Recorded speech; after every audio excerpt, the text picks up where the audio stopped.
For teleSUR, I'm Cody Weddle in Caracas, Venezuela. We begin today in Scotland, where the Scottish people have rejected independence. Scotland will remain part of the United Kingdom with England, Wales, and Northern Ireland. Pro-independence leader Alex Salmond has resigned as Scottish First Minister and as leader of the National Scottish Party. Before doing so, he called on politicians in Westminster to live up to the promise of greater powers for Scotland that they made before the vote.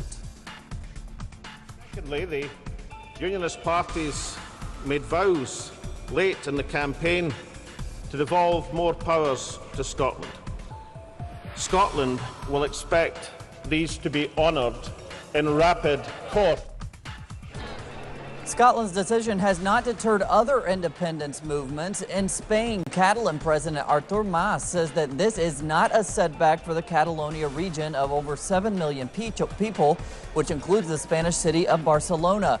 Catalans will head to the polls November 9th to vote on independence, despite the fact that the Spanish government may not recognize the result. Bomb blast killed dozens in Iraq today. It comes as France has confirmed it will join the United States in airstrikes against the Islamic State group. Yesterday, 16 people were killed by 3 suicide car bombs in Baghdad near an important Shiite shrine. Today, a motorcycle bomb killed 8 in the northern city of Kirkuk. Another 12 died following a blast south of the capital. Iraqis have witnessed a resurgence of sectarian violence in the country since the arrival of the Islamic State group, which aims to form a caliphate in a number of Arab countries. 18,000 people, mostly tourists, have evacuated the Mexican state of Baja California after Hurricane Odile left behind destruction. Queues of people formed at Los Cabos Airport waiting to leave. Some 12,000 more are still waiting for evacuation. Mexican President Enrique Peña Nieto arrived in Los Cabos on Thursday to see the damage caused by the storm. Electricity outages continue in much of the state. That's on top of a shortage of food. Farm workers from the Mexican state of San Salvador Atenco continue demanding that the government halt its plans to construct a so-called mega airport. They say it is not just a threat to their rural livelihoods, but that it represents an expansion of Mexico City's urban sprawl. Clayton Kahn has a closer look from Mexico City. Community members of San Salvador Atenco once again march on Mexico City. They reject federal plans to construct a so-called mega airport on lands adjacent to their town. We are going to continue to struggle as much as we want and can for our milpa, for our maize, beans, squash, fava, greens, for all the vegetables that are in town. The authorities affirm that the 6-runway project will be built on federal lands. However, these activist farmers say it will include much more. A canyon of multifamily apartment buildings where a ton of people will live that will leave us trapped without even the most vital resources, land and water. Analysts argue that the airport will be a catalyst of greater urban expansion, pushing into territory beyond the designated federal zone. If the new airport is constructed, as it's been announced, in this federal zone near the Texcoco Lake, surely the urban sprawl will not be contained because the new airport construction implies the creation of many commercial businesses and services. Yet, there's ample sympathy for these dissident farmers. Some city dwellers argue that the struggle in Atenco has impacts on their lives. Although we are in the asphalt, we appreciate the land that gives us life. It is because of the land that we are here. We are her children.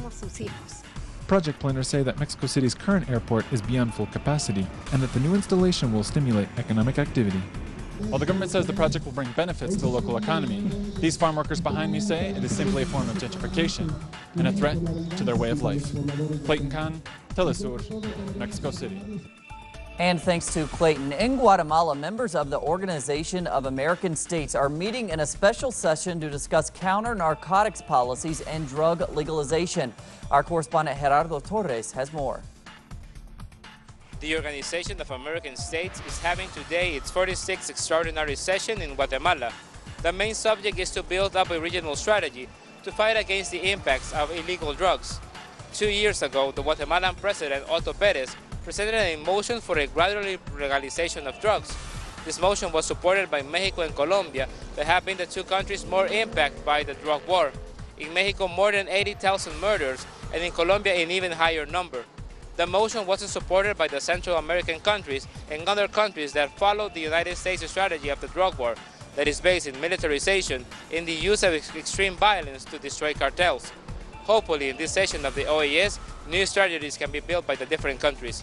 Gerardo Torres, teleSUR, Central America. And thanks to Gerardo, Ukrainians in eastern regions under control of separatist fighters suffered another shelling overnight. That's despite the ceasefire agreed to 2 weeks ago between them and the government. Locals blame Kiev for the attack. Thursday, Ukrainian leaders signed a deal with the U.S. to provide Kiev with $53 million worth of extra security equipment. All the rubbish on Ukrainian TV, it's all lies. The DNR, Donetsk People's Republic, isn't shelling here, it's shelling there. It's the Ukrainians shelling this side. We can call them Nazis. I don't feel anything good. It's the fault of our government, the new one, which came to power illegally. I think it was illegal because most people in the country didn't vote or take part in the elections. It seems from the direction of the explosion that it was the Ukrainian army. While the United States prepares for greater military intervention in Syria, Turkey opened its borders Friday to Syrian Kurds fleeing violence. The move follows an earlier refusal by the Turkish government to permit the entrance of refugees. Previously, authorities used tear gas and water cannons to repel the Kurds. Ankara had expressed concern over the potential influx of displaced Syrians due to the violence. Thousands mobilized in the Greek capital of Athens today to commemorate the first anniversary of the murder of anti-fascist singer Pavlos Fassis by neo-Nazis. The march ended with a confrontation between police and civilians. The violence was allegedly caused by a homemade explosive which provoked the intervention of authorities. Activists have said they will keep mobilizing until those responsible for the death of Fassis face justice. And finally, Friday marks the anniversary of the birth of Brazilian educator and philosopher Paulo Freire. Freire's text, Pedagogy of the Oppressed, helped revolutionize teaching and learning practices throughout the world. Plenty more on those stories and others at our website, telesurtv.net/English. For teleSUR English, I'm Cody Weddle.